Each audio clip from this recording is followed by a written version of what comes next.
ನಮಸ್ಕಾರ. ನಾನು ನಿಮ್ಮ ಡಯಟಿಷಿಯನ್ ಸಂಚನಾ. ಭಾರತೀಯರಾದ ನಾವೆಲ್ಲರೂ ಪ್ರತಿದಿನ ನಮ್ಮ ಅಡುಗೆ ಮನೆಗಳಲ್ಲಿ ಈ ಬಾಂಡ್ಲಿಯ ಒಳಗೆ ಜೀರಿಗೆ, ಸಾಸಿವೆ ಡ್ಯಾನ್ಸ್ ಮಾಡೋದನ್ನ ನೋಡ್ತಾನೆ ಇರ್ತೀವಿ, ಒಗ್ಗರಣೆಯ ರೂಪದಲ್ಲಿ. ಆದ್ರೆ ನಿಮಗೆ ಗೊತ್ತಾ, ಈ ಒಗ್ಗರಣೆಯ ಹಿಂದೆ ಅದ್ಯಾವ ಆಹಾರ ವಿಜ್ಞಾನ ಕೆಲಸ ಮಾಡ್ತಾ ಇರತ್ತೆ ಅಂತ?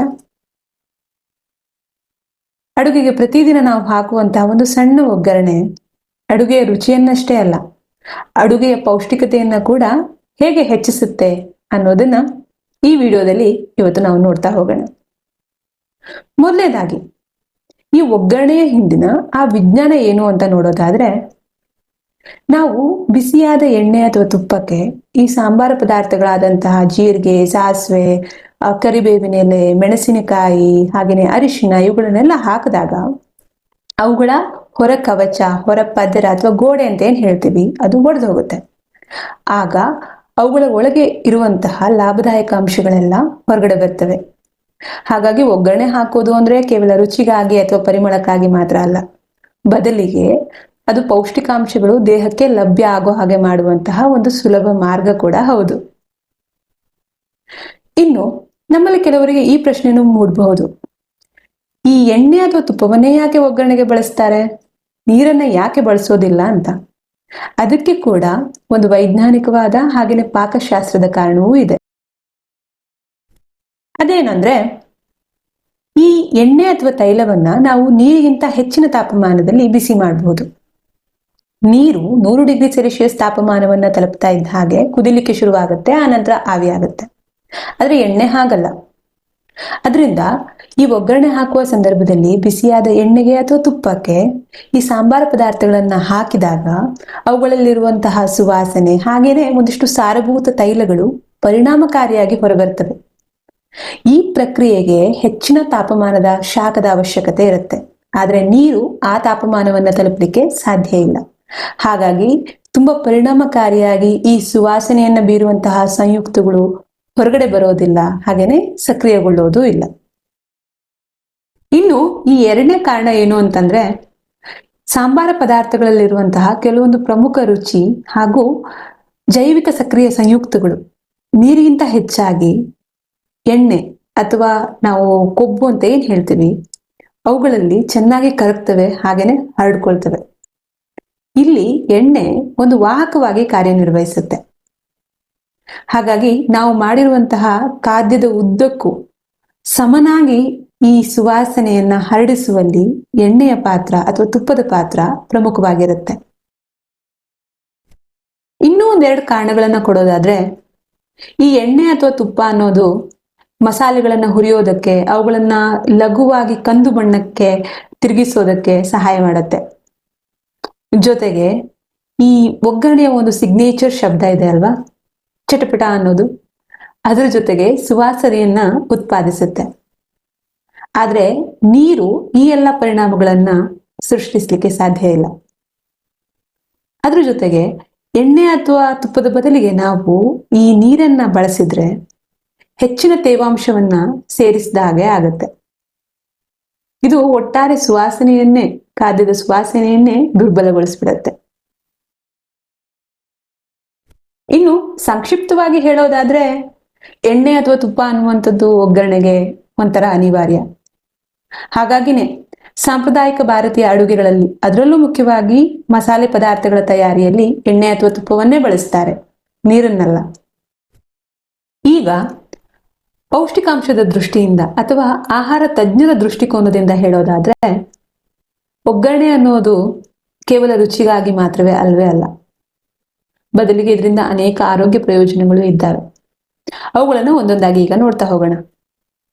ಮೊದಲನೇದಾಗಿ, ಒಗ್ಗರಣೆಗೆ ಬಳಸುವಂತಹ ಎಣ್ಣೆ ಅಥವಾ ತುಪ್ಪ, ಇದು ಮಸಾಲೆ ಪದಾರ್ಥಗಳಲ್ಲಿರುವಂತಹ, ತರಕಾರಿಗಳಲ್ಲಿರುವಂತಹ, ಬೇಳೆ ಕಾಳುಗಳಲ್ಲಿರುವಂತಹ, ಇನ್ನುಳಿದ ಪದಾರ್ಥಗಳಲ್ಲಿ ಇರುವಂತಹ ಮುಖ್ಯವಾಗಿ ಕೊಬ್ಬಿನಲ್ಲೇ ಕರಗುವ ವಿಟಮಿನ್ಗಳಾದ vitamin A, vitamin D, vitamin E ಮತ್ತು ವಿಟಮಿನ್ ಕೆ ಇವುಗಳು ಬಿಡುಗಡೆ ಆಗೋ ಹಾಗೆ ಮಾಡ್ತವೆ.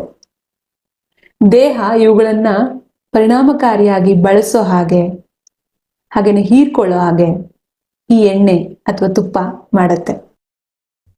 ಇನ್ನು ಎರಡನೇದಾಗಿ ಹೇಳೋದಾದ್ರೆ, ನಾವು ಒಗ್ಗರಣೆಗೆ ಸಾಮಾನ್ಯವಾಗಿ ಬಳಸುವಂತಹ ಈ ಜೀರಿಗೆ, ಇಂಗು ಇಂತಹ ಮಸಾಲೆಗಳು ಈ ಹೊಟ್ಟೆ ಒಳಗೆ ಜೀರ್ಣಕಾರಿ ಕಿಣ್ವಗಳ ಸ್ರವಿಸುವಿಕೆಯನ್ನ ಉತ್ತೇಜಿಸುತ್ತವೆ. ಇದು ಜೀರ್ಣಕ್ರಿಯೆಯನ್ನ ಸುಧಾರಿಸುತ್ತೆ.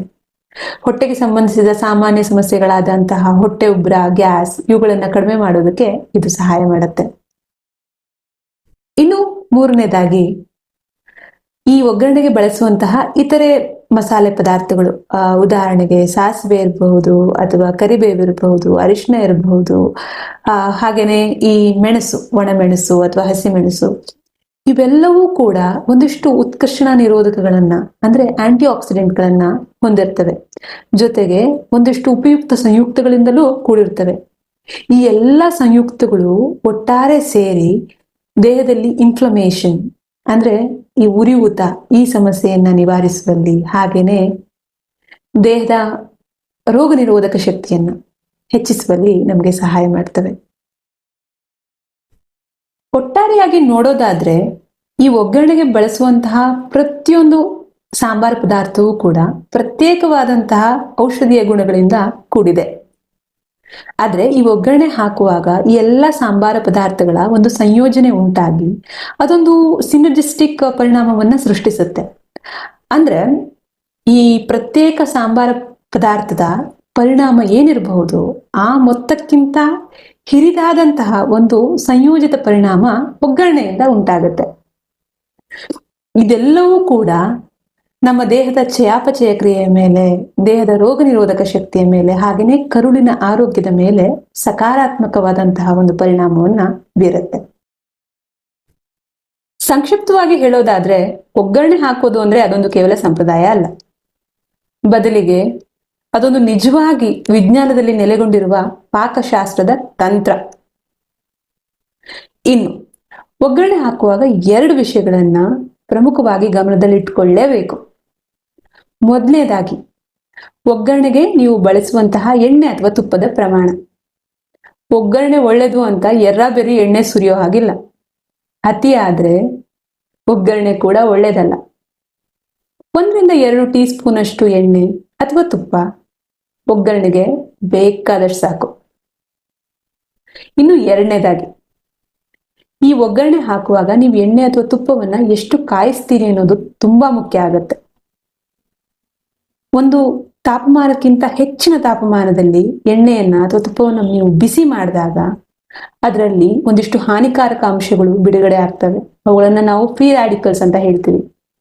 ಆಗ ಮಸಾಲೆ ಪದಾರ್ಥಗಳೆಲ್ಲ ಸುಟ್ಟು ಕರಕಲಾಗ್ತವೆ ಅನ್ನೋದು ಒಂದು ಕಡೆ ಆದ್ರೆ, ಈ ಹಾನಿಕಾರಕ ಅಂಶಗಳು ದೇಹಕ್ಕೆ ತುಂಬಾ ಕೆಟ್ಟ ಪರಿಣಾಮಗಳನ್ನ ಬೀರ್ತವೆ.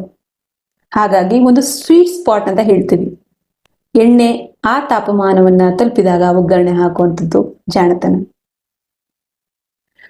ಇನ್ನು ಕೊನೆಯದಾಗಿ, ಮುಂದಿನ ಸಲ ನೀವು ಅಡುಗೆ ಮನೆಗೆ ಒಗ್ಗರಣೆ ಹಾಕ್ಲಿಕ್ಕೆ ಹೋದಾಗ ಏನೋ ಶಾಸ್ತ್ರಕ್ಕೆ ಹಾಕ್ತಾ ಇದ್ದೀನಿ ಅಂತ ಅನ್ಕೋಬೇಡಿ.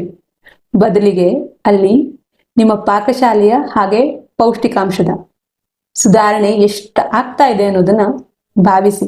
ಅದು ಕೇವಲ 1-2 ನಿಮಿಷದಲ್ಲಿ. ಧನ್ಯವಾದಗಳು.